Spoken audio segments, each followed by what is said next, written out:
స్వాతంత్ర సమరయోధుడు మాజీ ఉప ప్రధాని బాబు జగజీవన్ రావు జీవిత స్ఫూర్తిదాయకమని ఆయన ఆశయ సాధనకు ప్రతి ఒక్కరూ కృషి చేయాలని కర్నూలు పార్లమెంట్ టీడీపీ అభ్యర్థి బస్తిపాటి నాగరాజు అన్నారు. బాబు జగజీవన్ 117వ జయంతి సందర్భంగా కర్నూలు అసెంబ్లీ టీడీపీ అభ్యర్థి టీజీ భారత్తో కలిసి నాగరాజు కర్నూలు నగరంలోని ఆర్ఎస్ రోడ్లో ఉన్న బాబు జగజీవన్ రావు విగ్రహానికి పూలమాలలు వేసి నివాళులు అర్పించారు. ఈ సందర్భంగా ఆయన మాట్లాడుతూ బాబు జగజీవన్ రావు జీవిత పర్యంతం బడుగు వర్గాల అభ్యున్నతికే కృషి చేశారని తెలిపారు.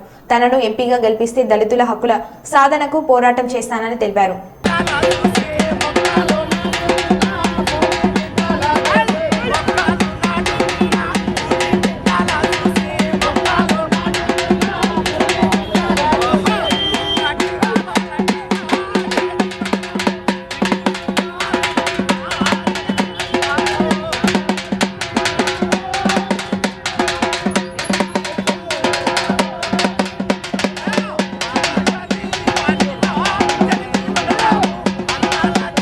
ఎందుకంటే ఆయన యొక్క జీవితం అందరికీ స్ఫూర్తిదాయకం.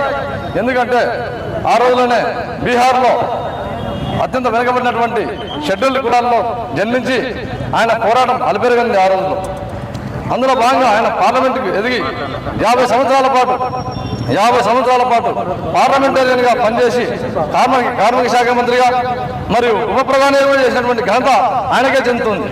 ఆయన రాజ్యాంగంలో ఉన్నటువంటి హక్కుల కోసం ఎంతో పోరాడి ఈ వెనకబడినటువంటి షెడ్యూల్డ్ క్యాస్ట్ ట్రైబల్ కులాల కోసం ఆయన సేవలు అమోఘమని చెప్పేసి అందరికీ తెలియజేస్తున్నాను. అంతేగాక రాజకీయంగా సామాజికంగా అందరినీ పైకి తీసుకురావాలని చెప్పేసి కంకణం కట్టుకొని పనిచేసినటువంటి వ్యక్తి మహోన్నతుడు మా డాక్టర్ బాబు జగజీవన్ రావు గారు. కాబట్టి ఆయన జీవితాన్ని అందరూ ఆదర్శప్రాయంగా తీసుకొని ఇప్పుడు రాబోయే రోజుల్లో కూడా మనమంతా ఆయన ఆశయాల్ని పాటించాలని చెప్పేసి నేను కోరుకుంటున్నాను. అంతేగాక అన్నగారు ఇందాక మాట చెప్పారు మా ఎస్సీల కోసం ఏదని చెప్పేసి. నాకంటూ చట్టసభల్లో ఖచ్చితంగా పంపించారంటే మన షెడ్యూల్ క్యాస్ట్ సంబంధించి ఎస్సీ ఎస్టీ మైనార్టీ వర్గాలకి ఎస్సీ ఎస్టీలకి వాళ్ళ హక్కుల కోసం నా వంతుగా ఏం పోరాటం చేయాలో మీ హక్కుల సాధన నాకు ఎప్పటికీ రుణపడి కట్టుబడి ఉంటానని చెప్పేసి తెలియజేస్తున్నాను. అలాగే నేను మీకు ముఖ్యంగా వినియోగించుకునేది ఇక్కడ ఏం సందర్భం కాదు ఆయన తప్పుగా మన్నించి ఇక్కడ కర్నూలు పార్లమెంట్ అభ్యర్థి కర్నూలు అసెంబ్లీ అభ్యర్థి అయినటువంటి టీజీ భరతన్న గారిని ఎస్పెషల్లీ అఖండ మెజార్టీతో గెలిపించాలి. ఆయన ఎట్టి పరిస్థితుల్లో అందులో భాగంగా కర్నూలు పార్లమెంట్ అభ్యర్థిగా నన్ను కూడా భారీ మెజార్టీతో గెలిపించాలని చెప్పేసి. ఎందుకంటే మీరు ఒక్కసారి ఆలోచించండి, కర్నూలు టౌన్కి టీజీ భరతన్న గారి లాంటి మనిషి మళ్ళీ దొరకడు మనకు. ఆయన ఆశయాల మేరకు ఎవరి ఆశయాల మేరకు ప్రజల ఆశయాల మేరకు స్వతంత్రంగా పనిచేసేటువంటి మంచి వ్యక్తిని కోల్పోకండి.